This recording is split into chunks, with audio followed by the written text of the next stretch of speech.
My name is Israel and I live in Alicante. Why aren't the EU countries united in demanding a reduction of sugar and salt in foods aimed at children, like cola, cereals and chips, when we know that they contribute to obesity, high blood pressure and diabetes?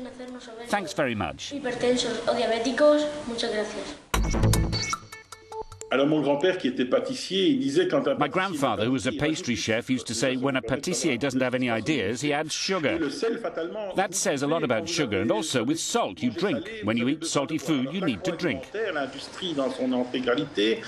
These days, the food industry as a whole uses too much fat, saturated fat, salt and sugar. These four ingredients are cheap and allows it to bring down production costs, making bigger margins and profits. Somewhere along the line, we as consumers pay for that excess with our health. It's obviously harmful. 1 European in 2 is already overweight, and that endangers health. So you could say we have an epidemic. On top of that, 21 million children are already overweight in the EU. That's a considerable number. And each year, 400,000 more join the list of overweight or obese. Obviously, prevention is very, very important. It's our future generations at stake. But what can we do about the half of the population already overweight? We're asking for everything possible to be done to reduce levels of fat, saturated fat, salt and sugar in our food, and the European Commission has already agreed with our argument.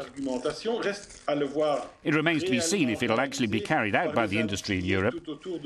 I think certain companies, I'm not going to name names, that's not my role, are already modifying their recipes and will try to push the message of responsibilities. Not of the customer this time, but of the company facing the real issue of weight loss that we must all take. Face à l'enjeu actuel de cette perte de poids que nous devons tous réaliser.